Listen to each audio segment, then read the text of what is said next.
If you are not providing your people with community, you're missing out on loyal customers, loyal team members, and even reliable word of mouth testimonials that could really boost your business. So I want to help you with this problem and hopefully give you some ideas to move forward and get some people to belong to your community. All right. Now, most impact brands that I've been studying, they all offer their customers, their clients, their team members, and stakeholders a community to belong to, some type of group where they're meeting up constantly, they're meeting up consistently, and they are engaging in back and forth communication as to what should be happening in this group. Now, this is an amazing opportunity for you to not only create something where others belong to, but it's a very easy pipeline of communication for you, right? So if you set up a community where it's just for your customers, right? You have a community for your clients and your customers to sign up for. They join, they might get some offers, some deals, some specials. You're posting content about upcoming services and offers on there, right? Really easy.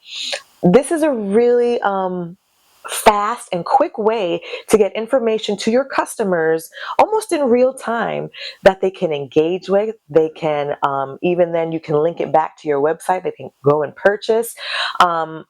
Communities Communities offer not just, again, a place for people to belong or to communicate, but it's also a great networking experience, right? So not only do they get to hear the content that you offer, again, your products, your service, your whatever you're offering, not only do they get to communicate with you, but now they get to communicate with others in the community, others who are like-minded individuals. They have the same interests as them, and so they can send out questions or, just engage back and forth and feel happy that they're in some place that understands them, right? So you want to create a community of people for your customers, but you also want to create a community for your team members as well. So that's your employees, your management team, your staff, anybody who's helping you get your business running, okay, keeping your systems in place, right? So you want to create a community for them. So that's like, if you work at a business right now, if you're an employee somewhere, if you've ever been an employee, they usually have what?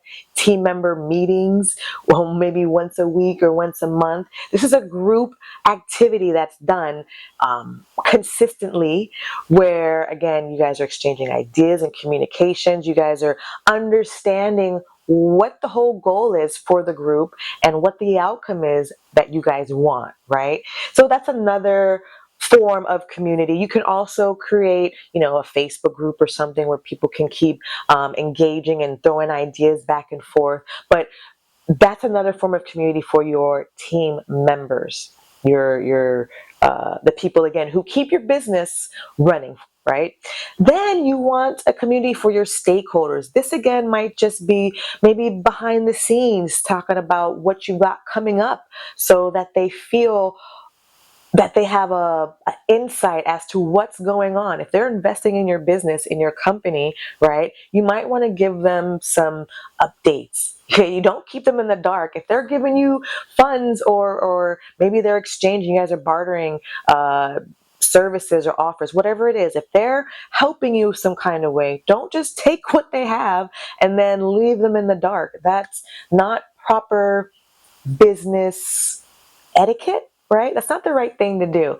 Instead, you want to give them as much communication as you possibly can. And a community is a great way to do it, okay? And again, Facebook groups are the easiest way to create a community right now. But there's so many other ways that you can do it. If you've got a website, you can create a community that way. You can create communities through LinkedIn and Pinterest. Actually, you can create a community on any social media platform if you'd like. But I would highly recommend Facebook because Facebook is more of a networking social media platform where it's like you have to know somebody, really to connect. That was like the main purpose of the platform. So you having somebody in a group, right? They might be able to suggest somebody to come right into the group and be a part of the community as well. And it makes it really easy for others to engage and be a part of what you have to offer. So think of different ways that you can not just create a community, but what can you offer your community, right? Because anybody can have a Facebook group, but what is it that you are offering in your community? So for your customers, again, you might be offering them discounts, special events that they can be a part of, maybe behind the scene interviews or something. For your team members and your stakeholders, you want to keep them updated on everything that's going on in your business, everything that you have planned or that you want to get done within, within the future. Your team members will be more in depth because they're the ones who will actually get the behind the scenes. This is what we need to do. This is the action plan we need to take. Let's go do this today. And, that kind of thing. Whereas your stakeholders, they just want to see what the general idea, right? They don't need to know step by step by step. So by separating those two communities or all three communities, okay, you're allowing the information to flow naturally and to make all those people in those communities feel welcome and engaged and want to be a part of it and also share the experience with others if they can, right? So, friend, if you are having trouble thinking about a community or how to put together your community, no worries. Feel free to sign up for the Name Your Price Impact Hot Seat. And I am offering that right now. You can take a look in the description below where you'll get 15 minutes. It's a 15-minute hot seat. I'm just going to dive in. You're going to ask a question, right? Or whatever question, however many questions we can tackle in 15 minutes, okay? But whatever problem you have, whatever the biggest challenge you're having, okay, bring that to the impact seat, and in 15 minutes, I'll help you find direction and guide you so that way you can get some insight and some answers and help you a little faster on your journey. So if you're struggling with creating a community, sign up for the hot seat. It's Name Your Price. That means you name the price, all right? And whatever value you think this 15-minute hot seat will be for you, you shoot that out there to me and we'll get started on your impact hot seat and get you some direction, friend. All right, so take advantage of that opportunity, that offer, and I hope that I can help you find direction in creating this community for you. I hope this video helped, friend. Till next time, stay bright, stay beautiful, and keep on smiling. Later, Gator. Thanks for watching. If you enjoyed this episode, then like and subscribe to support Brand Impact 365 with LaMorvielle. And if you are struggling with your brand impact, then watch the next video.